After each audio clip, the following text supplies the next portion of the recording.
The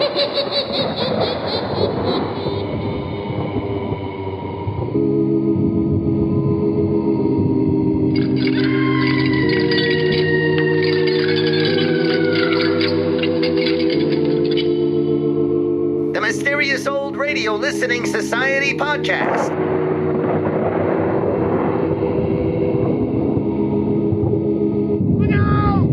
Welcome to the Mysterious Old Radio Listening Society, a podcast dedicated to suspense, crime, and horror stories from the golden age of radio. I'm Eric. I'm Tim. And I'm Joshua. We love mysterious old-time radio stories, but do they stand the test of time? That's what we're here to find out. Today, I've chosen our episode. It's Candy Matson, YUkon 28209, Candy's Last Case. The San Francisco-based detective program was created by husband and wife team Monty and Natalie Masters. Monty wrote the tongue-in-cheek scripts, and Natalie starred as Private Eye Candy Matson. The scripts were packed with snappy dialogue, local references, and a cast of lovably over-the-top characters, including Candy's eccentric photographer pal, Rembrandt Watson, played by Natalie's real-life uncle, Jack Thomas. Candy Matson, YUkon 28209, premiered June 30th, 1949 on NBC West Coast affiliate KNBC. Despite its popularity with local listeners, Candy Matson never found a national sponsor. The episode you're about to hear, Candy's Last Case, was the final production of the program's run. Or was it? Candy's actual last case was broadcast, or at least recorded, a year later in 1952, entitled The Fortune Teller. Produced as an audition episode for a hoped second incarnation of the program, the only significant difference between the audition and the series before it was that Candy's phone number was changed from 28209 to 38309. Was this a local reference? An in-joke? A whim on the part of Monty Masters? Well, the answer is lost to time. Regardless, the episode failed to receive a green light from the powers that be, and Candy Matson left the airwaves for good. Sadly, of the 92 episodes produced, only 14 are known to be in circulation today. And now, let's listen to Candy's Last Case from Candy Matson, YUkon 28209, first broadcast April 29th, 1951. It's late at night, and a chill has set in. You're alone, and the only light you see is coming from an antique radio. Listen to the sounds coming from the speaker, listen to the music, and listen to the voices.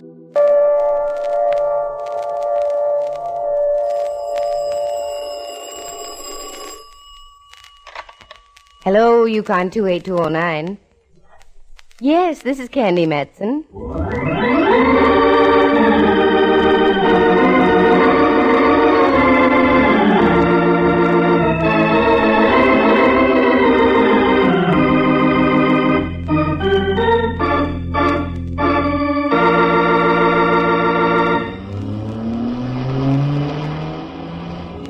I do declare, Candy, this is a madder dash than the one made by Paul Revere.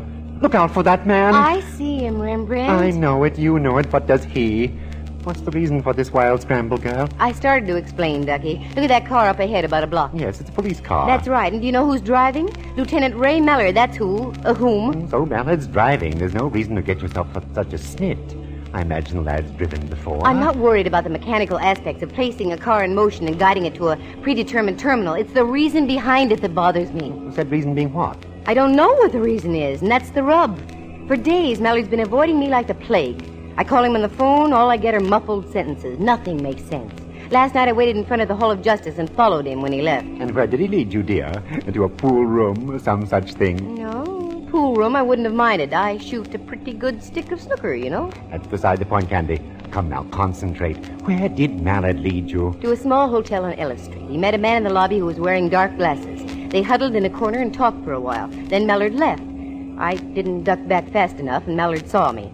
Oh, brother, what a bawling out I got. How strange. With that, he got in his car and drove away like frantic. That certainly doesn't sound like Mallard. I called to apologize this morning. He wouldn't even talk to me. And now this. He never drives a squad car unless it's absolutely necessary. Now you've got me curious. Something must be up. You're darn tootin', and I want in on it. Yes. Who does Mallard think he is, keeping things from us like this? Oh, he's stopping. I'd better hold it up right here. He's getting out, Candy. So I see. Look, he's waving up at the middle flat. Do you see anyone in the window up there, Ducky? Yes, a man. I can't quite make out his features, though. Yes, he's waving back. What's Mallard doing now? Going up the stairs and in. How do you like that? Rather delicious, isn't it? Oh, I squirm with intrigue. Well, I squirm, too. Come on, Rembrandt, squirm out of the car. This is one time I don't mind doing a shadow job strictly for free.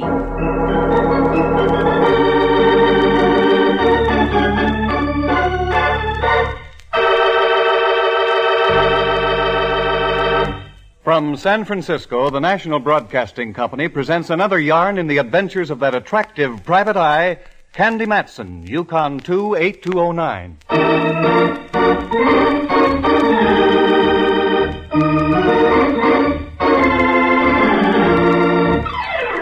I knew there was something wrong 3 days before. Whenever I walk into Mallard's office in the Hall of Justice, where he lieutenants for the San Francisco homicide, and all I get out of the big guy is an ugh, something's foul in Dixie.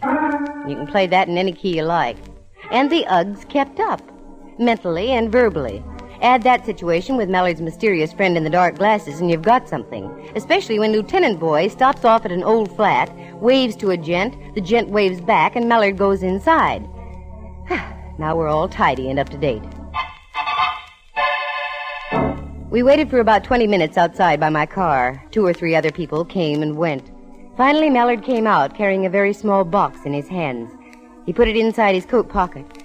The bulge wouldn't show any more than usual. That's where he keeps his police gun. Then he got in his car and drove off.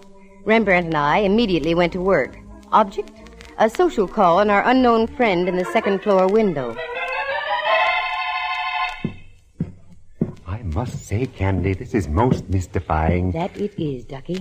In all the years I've known Mallard, I've never seen him act like this before. What are we up to now, Dove? We're going to take a look at the guy Mallard went to see. Find out what he looks like. What sort of a racket he's in. And supposing Mallard hears about it, won't you be even further into the doghouse? Indubitably, faithful old friend. But that's the chance I'll have to take. Here we are. Little flat.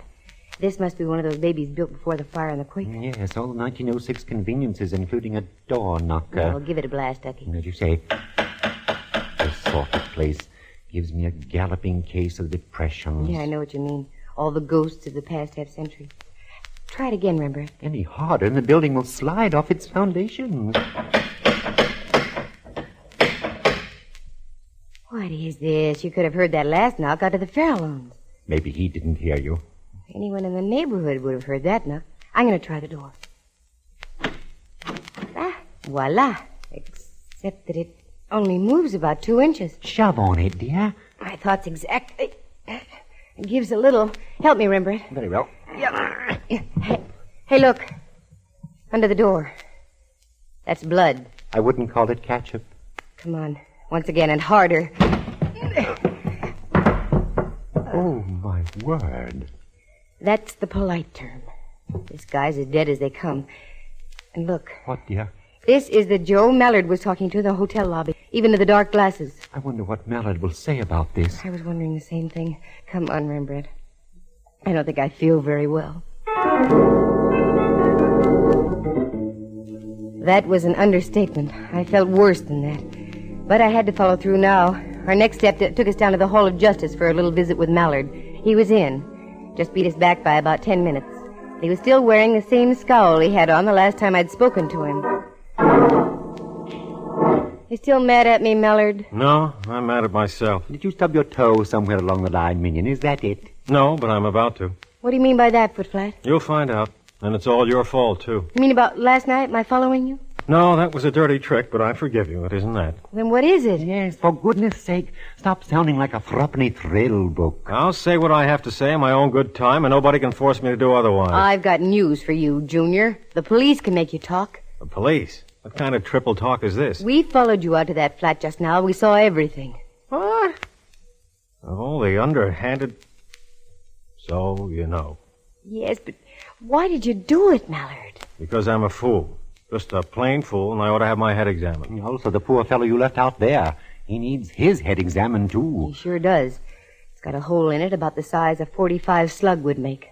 Wait a minute. What are you talking about? Don't you know? I thought I did. Now I don't think so. Come on, quick. What's this hole-in-the-head routine? He's serious, Candy. I really think he is. Darn right I'm serious. Come on, spill. Okay, I'll tell it to you like you don't know. We followed you out there. You wave up to the second story. Man looks out the window and waves back. Check. You go inside. We wait 20 minutes further away. You come out with a small object in your hands. You put said object in the inside coat pocket. Good report. Most efficient. You drive off. We go up to pay a visit. The host wasn't willing. He'd been shot to death. What? Oh, brother. And you thought I'd done it? Well... Well, really, Mallard, I don't see anything to laugh about. That's because you're not sitting where I am. Oh, Sister Susie, did you get your clues all fouled up? Let's get out of here. We got work to do.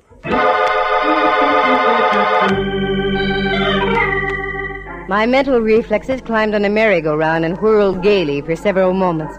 I was really confused. I didn't have time to do much about it because Mallard whisked us back to the flat. An hour later, the joint had been carefully gone over, photographed, and the body of the poor guy removed to the coroner's office for an autopsy report. It didn't take long to find out that I was right. It had been a .45 that did the dirty work. Rembrandt had to leave, so I went back with Mallard to his office. Still think I had something to do with this thing, Cupcake? Oh, in my heart of hearts, no. But of course not. But, jeepers, look at the facts, Mallard. You come out, we go up. The guy's stiff as a starched shirt. What would you think? The same thing you thought. The time element is what gets me. Not more than 3 minutes had elapsed between the time you left and the time we got up there. No. I can account for that, I think. But I'm not going to. As a matter of fact, there are several things I could account for, but I'm not going to. Now who's doing the triple talk? I am, deliberately. I'm going to tell you something, Candy. Listen carefully. You're a cute little old snoop. You've snooped your way into the middle of this thing, and I'm going to toss it right into your lap and let you snoop your way out. And when you come up with the right answers, you're going to get the shock of your life. I am, he. I think so. At least it was quite a shock to me. You mean you've got the solution to this deal already? Part of it. You're a much smarter foot-flat than I thought you were. I don't know who killed the guy, if that's what you mean. I take it back, then. And now you've really got me all topsy-turvy. Oh, this is working out even better than I thought it would. Okay, Tootsie, you've got the ball. It's all yours. Take it from here. You mean you actually want me to help you on this deal? Sure. Who knows? You might come up with something. Now beat it, will you? I gotta find me a killer. I was so puzzled by then that I wanted to rap the guy over his head. I fought off the impulse and left. If he gave me carte blanche on the killing, I was going to take advantage of it, if for no other reason than to prove I was right and Mallard wasn't the joker who did it. There's only one place to start, back at the flat where the guy had been done in. The cops had gone, so I did some question work. The landlady lived in the flat below. No, she didn't know the man. A gal named Jennifer Shirley had leased the middle flat for the past 5 years. I swung a deal with the landlady, got the key to same, not the landlady, the flat, and moved in. I had a good night's sleep and waited all the next day. Nothing. The odd thing about the deal was the fact that the cops hadn't been back. They usually return for a double check. So the next night I hit the sack again. About midnight, my dreams of a vine-covered cottage in the country with Mallard were rudely shattered by a sound. The sound of a key in the lock of the door.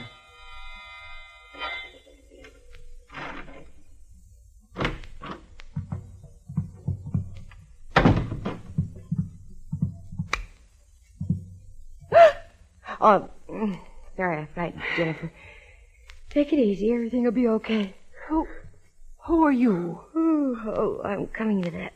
Excuse me. You are Jennifer Shirley, aren't you? That's right. Excuse my nightie. If I'd have known you was coming, I'd have gone formal. Just what is all this? And what are you doing in my flat? Where have you been, Jennifer? Seattle? Why? Didn't you read the papers up that way? I was too busy. Know a man named Everett Stone? Of course I do. He's a very good friend of mine. He was up from Los Angeles on business, and I let him use my flat. And now you're here. I don't understand this at all. Look over there, at your front door. Everett Stone was shot to death right on that spot. Everett? Dead? I can't believe it. I'm sorry, it's true. You can prove you were in Seattle, Jennifer. Yes. Here. My plane ticket receipt and the stubs on my luggage. I just got in at the airport less than an hour ago.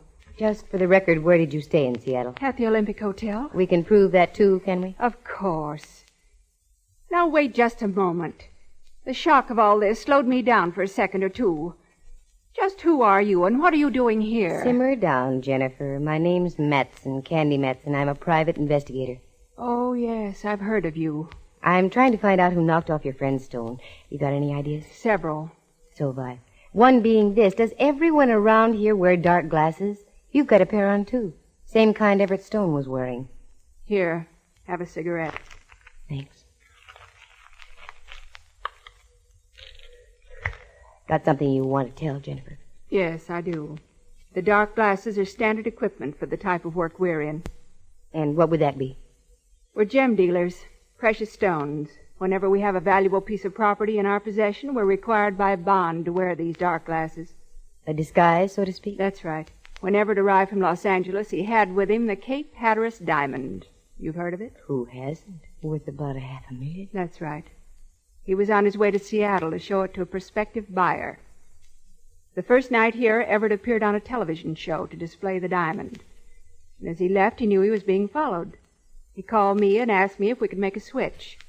Wanted to know if I'd take the diamond on up to Seattle and try to make the sale. And he'd stay here, is that right? Right. It was a good switch, except that Everett got himself knocked off for his trouble. Have you got the diamond with you? Right here, in my purse. Look. What a little beauty. And not so little at that. No. Oh, it's the most gorgeous thing I've ever seen. And you just carry it around in your purse like that? Certainly. Who'd think to look in a woman's purse? Yeah, you've got a point. Lipstick, mascara, streetcar tokens, loose change, but not a $500,000 rock. Did Everett say what the man looked like, Jennifer, the one who was following? Yes. He wrote a complete description for me. Have you got it? Also in my purse. Here. Yikes. Miss Matson, you're white as a sheet. What's wrong? Plenty's wrong. This describes a certain Lieutenant Ray Mallard to a T.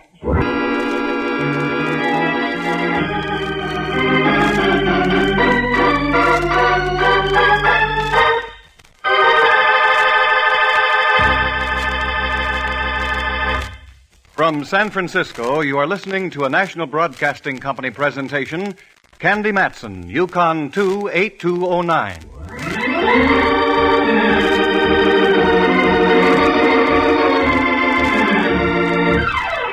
I slipped out of my nightie, slipped into my street clothes, slipped Jennifer a wet fish handshake, slipped out the door, slipped into my car, and slipped home to my penthouse on Telegraph Hill, and from there I kept right on slipping. That description was Mallard's beyond all doubt. What made it worse was the fact that Rembrandt and I had seen Mallard coming out of the flat with a small package that could have been a jewel box. I didn't sleep much that night, and that's for sure. In the morning, I put myself together as best I could and once again made the dismal journey down to the Hall of Justice and into Mallard's office. How you doing, Cupcake? Not too well. I have some rather unpleasant news. Such as like what? Mallard Everett Stone was a gem broker. Good for you. You've got clue number one. You knew that? Don't be ridiculous, Candy. That came out of McGuffey's reader. Number two. He had the Cape Hatteras diamond with him when he arrived from Los Angeles. Atta girl, you're getting warm. He switched the rock to a gal named Jennifer Shirley. She took the diamond on up to Seattle because Everett thought he was being tailed. Hey, you're getting better and better. What's next? You mean none of this is news to you? Old hat so far. Well, maybe this won't be old hat. Everett wrote a description of the guy he thought was following him. He gave it to Jennifer. It's you right on the nose, Mallard boy. What? It's you, including the little mole you have behind your right ear. You don't look so good, Mallard, dear. Don't you think you ought to tell me what it's all about? Maybe I'd better. I can't for the life of me figure out. Wait a minute. Sure. Of course. You had me worried there for a minute, Cupcake. Doggone, what is this, Mallard? I'm getting mad. You'll find out. Oh, I'll find out. But when will I find out? Ooh, Saved by the bell. Excuse me a minute, Detective Matson. Oh, sure. Lieutenant Mallard, homicide. Lieutenant, this is Sergeant O'Flaherty down on radio. We just got a report from Prowl Car 36. Yeah, O'Flaherty. There's been a dame killed out in that same flat, name of Jennifer Shirley.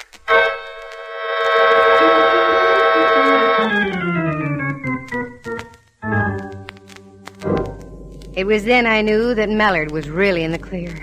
The phone dropped out of his hands, and he looked as if he'd been slugged with a belaying pin. Mallard had work to do, so I left. Only this time I didn't go back to the flat. I have, tenderloin connections. So, putting two and two together, I started making the rounds down around Turk Street. Turk, Ellis, Eddie, the whole section where the Easy Street boys hang out. I came up with nothing. Nothing until I stumbled into a little bar near Eddy Street on Leavenworth. I came face to face with an old acquaintance of mine. Name of, Montgomery the Mole.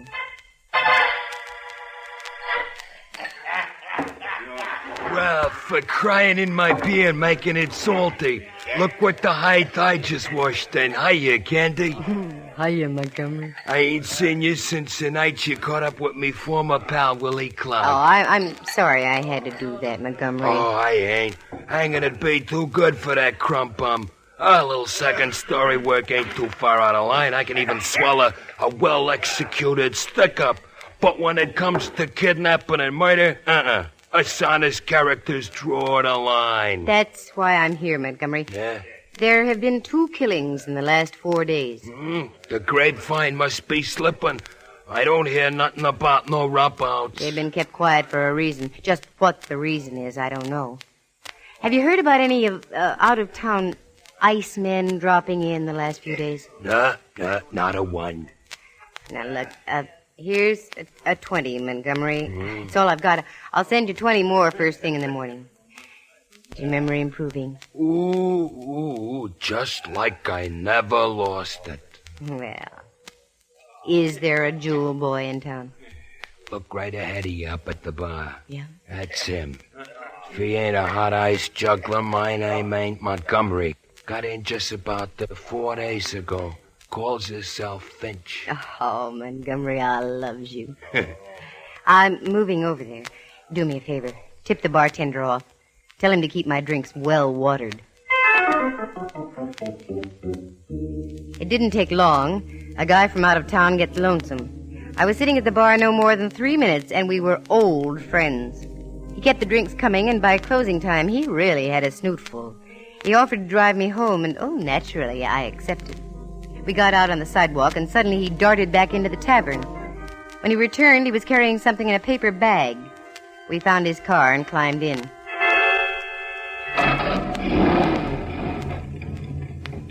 Don't you think you ought to let me drive, Mr. Finch? No. Quite a few. I can handle this little old car. I'm sort of stranger here. You'll have to tell me which way to go. Oh, sure. You go straight up Leavenworth here, and then you turn right on Bush. I'll direct you after that. Okie doke. Oh, you sing real pretty. When did you say you got into town, Mr. Finch? About 4 days ago. Let's see. Yeah, that's right. What sort of business are you in? Business? I'm in no business. Retired, sorta. Oh. Got lots of money. Get lots more, too. Hey, look out for that bag. Oh, I'm sorry. How clumsy of me. There. Why, it's a purse.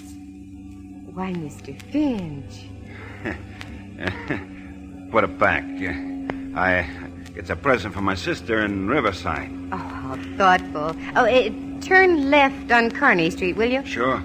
Then when you get to Washington, turn right 1 block to Montgomery Street. It's right on the corner.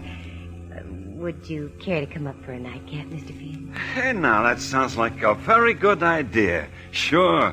Nightcap. Yeah. The corner of Washington and Montgomery is just half a block from Mallard's office in the Hall of Justice. With any luck, I could do a bloodless turnover to Lieutenant Boy. I reached down by my side, got my .32 out of my purse, and held it under my coat. We arrived at our destination, and Finch helped me get out of the car. There was only one pale light to illuminate the street, which was just what I wanted. There you are. You go ahead a little way, Mr. Finch. There seems to be something wrong with one of my heels. Oh, sure.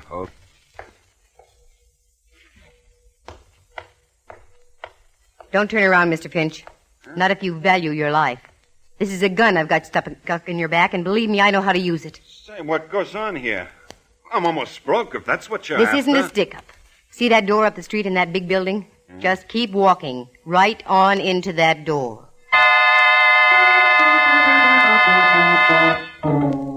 He started walking, and I hung back a few paces. I didn't want to lose this baby. He was too good. Because that purse he had in the paper bag was the one owned by Jennifer Shirley. I'd never be able to forget that purse. It contained the Cape Hatteras diamond. I marched him into Mallard's office, and Mallard was in. I gave him the full scoop, and in less than half an hour, we had one sad Finch behind locked bars with the promise of a full written confession of 2 killings and 1 diamond theft. I had never seen anything fall into place so easily. A few minutes after we returned to Mallard's office from putting Finch into his ungilded cage, there was a knock on Mallard's door. Come in. Is I, Gumshoe?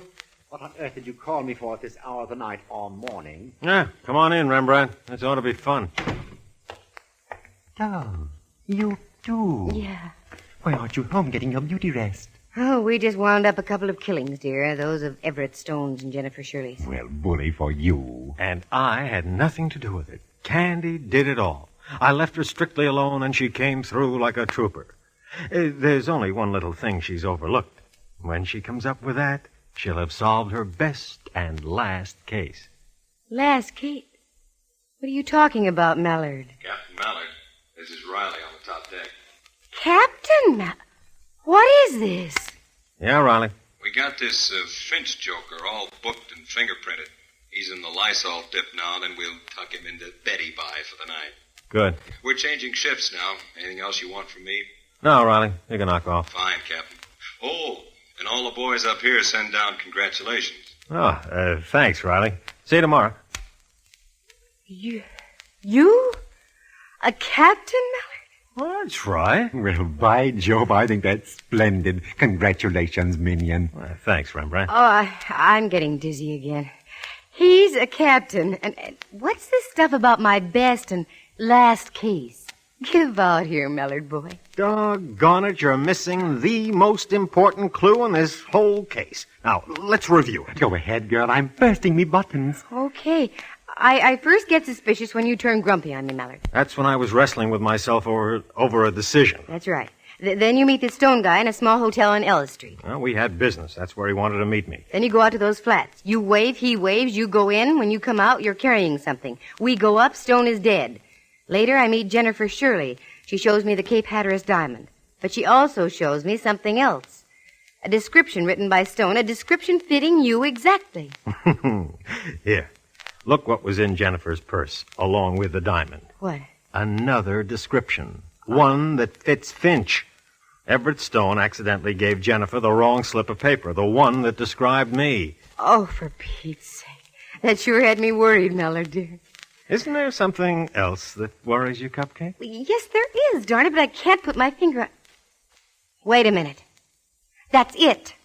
The package. The one you carried down the stairs from that flat. At last, you finally did it, Candy. Here it is, right here. Open it, see for yourself. Okay.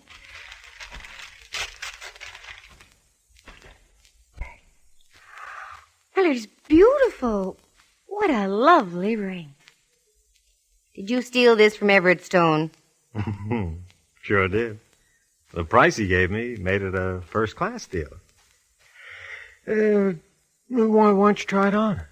Ooh, I'd love to.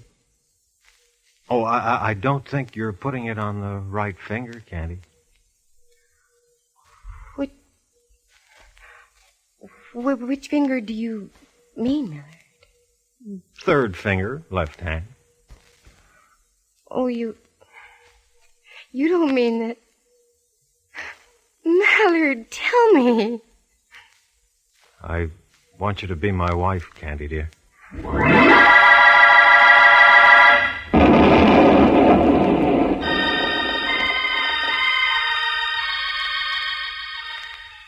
Oh, say it again, will you, Mallard, dear? This is only another one of those fool dreams of mine, I'm sure. It's not a dream, Cupcake. I mean it. More than I've ever meant anything in my life. Will you marry me, Candy? You big idiot. You don't need the answer to that. I wasn't asking you. Oh, yes, I'll marry you. Captain, dear. Forever and ever. Do you see now what I meant about this being your best and last case? Oh, yes, but you're wrong. I have another and a bigger case coming up. What's that, you little monkey? Just trying to be an awfully good wife to you. My word. I was wondering. What, Rembrandt? When you're married, how shall I address you? Oh, that's easy. Just Mrs. Captain Mallard.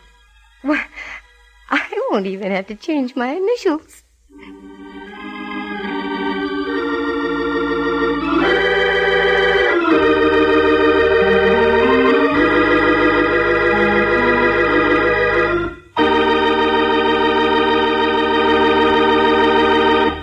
For excitement and adventure and romance, just dial... Candy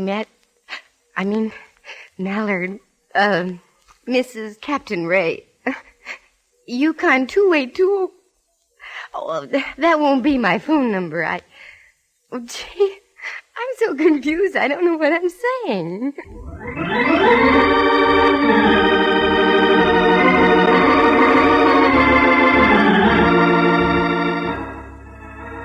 Heard on the program were Jerry Walter as Montgomery the Mole, John Grover as Finch, and Helen Klebe as Jennifer Shirley. Jack Thomas is Rembrandt Watson, and Henry Leff is Captain Ray Mallard. The program stars Natalie Masters as Candy and is written and directed by Monty Masters. Sound effects are created by Bill Brownell, and Eloise Rowan is heard at the organ. Our engineer was Phil Ryder. The characters in the story were entirely fictitious. Any resemblance to actual people or names is purely coincidental.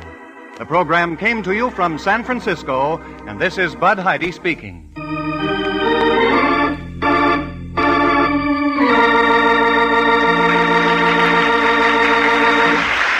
This is NBC, the national broadcasting company.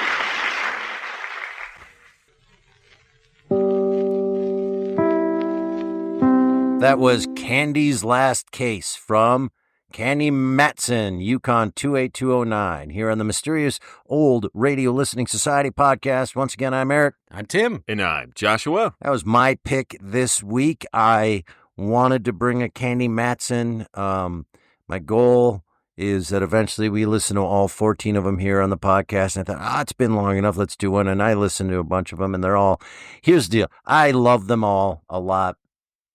And I have my reasons for bringing this one, and that is, first of all, the historical significance. This is the final episode. I know it. They did the audition one later, but truly was the last one at that point. And I'm going to point out all the things that I'm sure will be brought up that aren't great about this episode. And starting with that same problem that we run into so many times with shows that we do on this podcast. Don't give it away in the title. Candy's Last Case. Don't. Because I knew it was her last case, I was able to figure out with 8 minutes left that Mallard was going to kill her. Yeah. He was going to kill her. Right. With a wedding ring. Right. No, that marriage proposal was coming, and they're Jules people, and he's obviously up there to buy a ring. If it wasn't called Candy's Last Case, if it was called, what the hell, Mallard, or something like that, I would have been much more sucked in and not knowing that was coming. So that's one thing that I had an issue with. So here's a question. Do you think it is incredibly detrimental to the episode to figure it out before Candy? Because I think you're supposed to figure it out before Candy. You thought you figured it out too soon. I was really enjoying myself with the, what's Mallard doing? What's going on? And why is he being so weird? And what's the big reveal? I was like, and he kept saying, you got to figure this out. And this is going to be, and then when I figure out, it's a Hallmark movie. Stupid happy resolution. Yeah. So, yeah, I think I was disappointed to figure it out. I would rather have... Wrong castle. Go back. Go find a different castle. Right. And then the other thing I want to say, first of all, there's that misogyny of you're getting married, so you don't get to be a detective anymore. So now that's done. And I'm like, oh, okay, right. That's how that works. So I didn't like that. And also, yeah, it's a goofy, feel good. Like I said, it's got that Hallmark movie kind of feel to the end of it and all that. So all those things aren't my favorite parts of this. Here's what I'm taken by with this show. I can't get over how well written, how well paced, how well acted, how well produced. Pace again, I'm going to say it again, how this moves. It's really... It's ironic that you're going to slow the conversation down by repeating the word pace over and over again. Because I'm no good at it. It just, it's so... It keeps up the pace. I'm just taken by everybody involved in the show. They are expert storytellers. So basically what you're saying is an episode of Candy Matson that you don't think is that good, you still love up and down. Because it's well done. Yes. I didn't find it that great, but yet I was mesmerized. And I think that's testimony to how well this thing was done. For me, I think this is just an incredibly well done show. I think this is an incredible episode of radio because I don't know of any other series. I mean, most of the serialized stories. I don't know the whole arc, but to really have this is our finale. This is the end of our story in a collective narrative way. It's ahead of its time in that way. It feels. Yeah. And, even as compared to a lot of later series, like TV series, that this is the final episode of this show and it's wrapping things up. I think it does a much better job, but it shares some of the same challenges of this episode to be the finale has to break a lot of the rules of a Candy Matson episode. Yeah. She's behind all the time. She's not ahead of everyone else. She's lost in catching up, and, Mallard is ahead of her on this, and all these things that are that's not a Candy Matson episode. And then it gets to the end, and her performance, I think, is transformative as being so happy, so genuinely happy. I was verklempt. That idea that it wasn't a chicken in the back of the bus that she was smothering, it would turn out to be a baby. Hilarious. And then waking up next to Suzanne Flechette. Yes. This is all my That's endings. a weird fan fiction finale mashup. So all my endings I can Bob remember. Newhart's like, why is this dead baby? And they all went to a church and realized they were dead.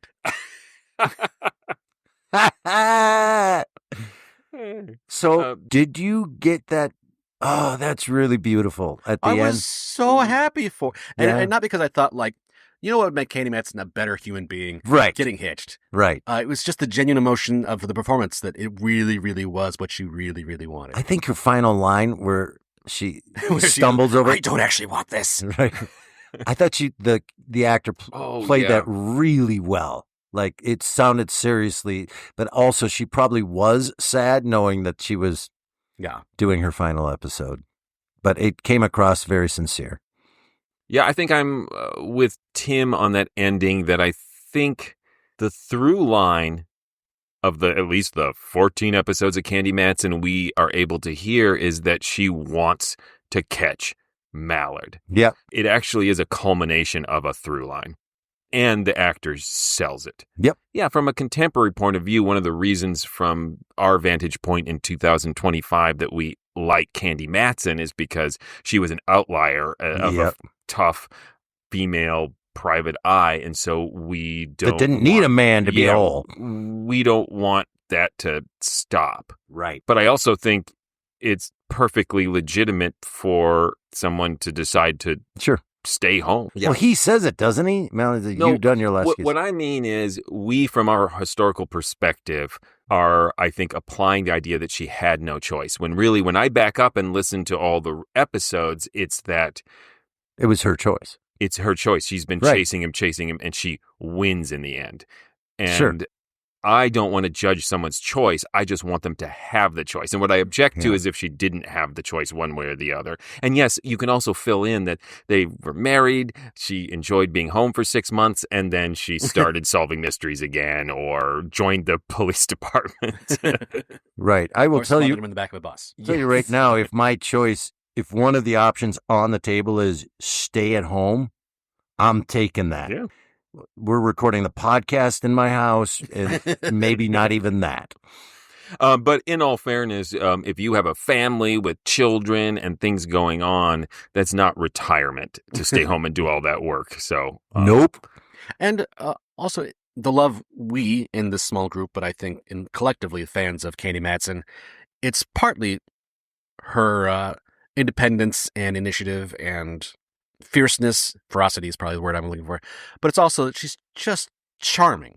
Mm-hmm. Yeah. Like, you just like her. And because of that, you're like, if any of those first part change because it's something she wants, the fact that we like her so much make me happy for her. Yeah, and part of what I love about Candy Matson is she is a detective. She has her own business. She's successful. She's smart. She's funny, but absolutely not at the expense of being a woman of the 1950s. Like, they're not being portrayed as antithetical to one another. Yeah, right. You can be smart and successful and still totally be a woman of that day. Right. And so I think to a certain degree, the ending plays into that. And on a practical level, I think they probably just wanted to really tell the listeners that, no, we're not coming back. Right. I mean, Which, right? ironically, they tried Like, to. socially, like, thank you for being my friend for all these years. I'm getting married now, so you won't see me again. Here's a weird thing to say. I hope I phrased right. The woman that plays Candy Matson, her voice is just silk. I love her voice. You know, yes, how she delivers it, how the lines are. She's charming, all of those things. But it's also the quality of her voice. I can't get over. Does that make sense? My eyes are up here, slightly above my voice. Hello down there.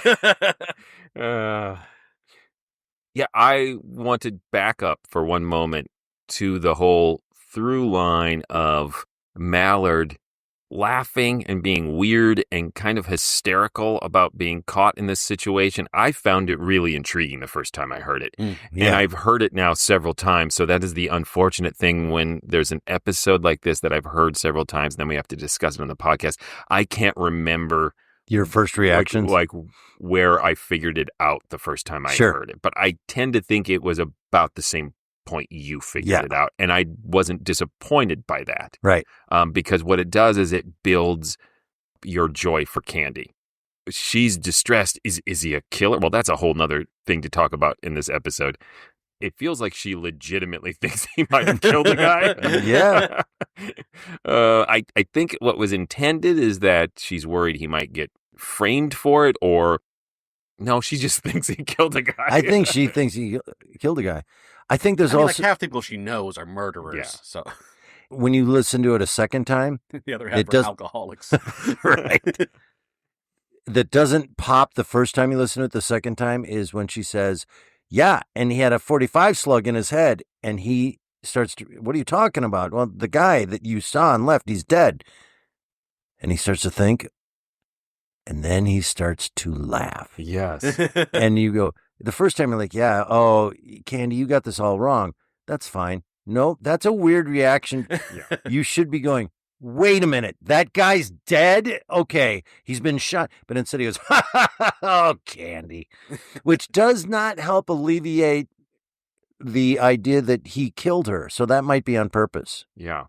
I mean, or killed him, sorry. Like many Candy Matson scripts, because it walks that line between a legitimate mystery and pastiche and winking, self-knowing jokes, you can't think about it too hard. No. Because really, you think about this too hard, and it's like Mallard, just to preserve a surprise wedding proposal, got this other innocent woman murdered. Right. If he had just given her the ring right then. Yeah, that's a good point. And then helped her solve the case before this woman was murdered. Yeah. Hey, I didn't think of that. But that means the script is successful. It keeps you bouncing along the just mystery side of the story and the fun, and you don't think about how these people thoughtlessly let this woman be murdered.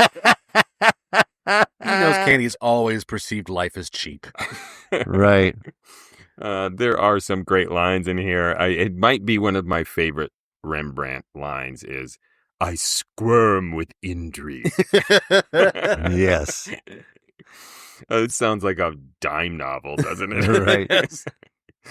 Is it always the same actor playing Rembrandt Watson? Yeah, I think so. In the family. Because the voice in the 14 that we have, the actor, I think he's making slight differences in how he played it. Well, early on, he was playing drunk. Yes. I think it might be both that he is aging and right. That in my own little personal headcanon, and he sobered up during the course of this production. Sure. I thought it was a nice historical and geographical nod to talk about the San Francisco earthquake. When they realized how old the house is and that it had survived the earthquake and that it looked like just barely it was about to fall over, and it has all the 1906 conveniences, including a door knocker. It's only, well, I shouldn't say only, but it's only 50 years earlier that the earthquake happened. Excuse my nightie. If I had known you were coming, I would have gone formal. It just has all the just fun banter. None of them are just like laugh out loud. Some of them are, but well, I squirm with intrigue. I laughed. There are other Candy Matson episodes that have much better laugh out loud one-liners than this one, but it doesn't fail to amuse. I'm a sucker for the knowing, forced dialogue. Things like, oh, for crying in my beer and making it salty. Yes. Yeah, I was surprised how much I enjoyed this, having heard it before. So you've heard it before because you've just sat down and listened to all the Candy Matsons? I think I have, yeah, including the next one. Have you heard the Fortune Teller? 1952 audition? Oh, I have not. I'm not going to say much, but there is one thing in there that is going to send you through the roof, I predict. So you should bring it to the podcast sometime soon. I also downloaded the script of the Egyptian Amulet. That's a lost one, right? Yeah, the Egyptian Amulet, Candy Matson. I found the script online, and you've just been acting it out alone in the shower. Hello down there. But I want to send this to you guys. We should do this one on stage. All right. Yeah. I like how our podcast is turning into a production meeting. Hey, listeners, we're going to need about 5 minutes. So we can just go do what you want to do. Deli meats aren't as good as the ones we usually get. We should probably swap these out with something else. We should start getting deli meats. Why do we never have craft services when we record? Why don't no one brings food? Because then the recording is just all... Yes. I have tried it several times, and the editing is really difficult. Still, to be fair, though, I mean, that there's a little preview of my vote of what I think of this episode. Nom, nom, nom, nom. But before we vote, I just want to say that this is probably, to sign off for Candy, one of her most hardcore takedowns of a killer. Right? She IDs him from across the bar, sets herself up as a honey trap, tells the waiter to, water down her drinks, and gets this guy drunk and pulls a gun on him and just takes him at gunpoint to the cop station. It was so I think that, to me, also balances out the sappy ending. The sappy ending, right? Because you feel like, she would have shot him if he tried anything. I just stopped listening to you after you said honey trap. Because you're hungry? Always. Well, what if we had deli meats and honey? No, but you're absolutely right. It's a deli meats podcast.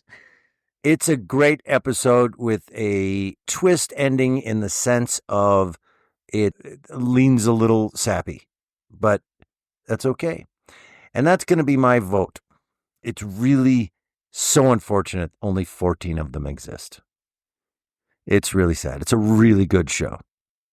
I'm going to call this a classic. I think it's just incredible. Candy Matson is such a good series. It's not just like, this is good. It's joyful to listen to. It's a pleasure. And that's it. It's joyful. as the older I get and the more media I intake, the more I appreciate it's hard to stick a landing. And I think this does. I mean, it's not the perfect ending, but it's a really good ending. Yeah. A lot of very talented artists, writers, creators fail to do it. And I think this did. And, there's flaws in it, but the thing that makes Candy Matson such a good series is in this episode in abundance, I thought. Yeah, I have to agree. I think if I were being completely impartial, and I was thinking of most listeners who aren't me, that there's a vote that says this doesn't stand the test of time, because I think a lot of people have a hard time getting past from this current point of view that she would quit being a detective. Right. For all the reasons we already laid out, I think that's bringing a lot of baggage to this to this episode. And I have to second Tim's observation, and I think it's very appropriate for Candy Matson, which was so ahead of its time. This ending, this series finale, as a concept, is ahead of its time. And yes, I don't think it has my favorite Candy Matson jokes, but I give it a pass there because it has so much heavy lifting to do ending this series. And I give it extra points for having the just weird mystery of why is Mallard acting so weird? And his elaborate plot to get this woman killed. I'm not taking the fall for this, see, Candy. See? And Candy Matson apprehending a double murderer at gunpoint is great. So yeah, I'm going to say classic, but I think I would say all Candy Matsons are classics in their own special way. I am relieved when I threw this up on our communications and said, this is the one I'm bringing. I wasn't sure if you guys are going to go, we love Candy Matson, but that was terrible. I thought that might be this is the one that ruined the series for us, Eric. Thank you. I'm relieved because Candy Matson is so consistent. Yes. That if you like it, you can't really find one of the episodes terrible because it has a pretty consistent level. Yep. Like it dips a little bit and goes up a little bit, but pretty much it hits the target, at least all 14 episodes I've heard. Tim, tell them stuff. Please go visit ghoulishdelights.com. It's the home of this podcast. You can find other episodes there, including, you can I want to hear these other episodes of Candy Matson you guys are talking about. You can do it. You can do it on our website. You can also find a link to our store. If you want to buy some swag, get a t-shirt or a tote. I love totes. Get some swag. And you'll find a link to our Patreon page. Yes, go to patreon.com/themorals and support this podcast. That's right, ladies. You cannot retire from being a private detective. You need to have an income so you can support us. And if you want to do that, go to patreon.com/themorals. Thank you.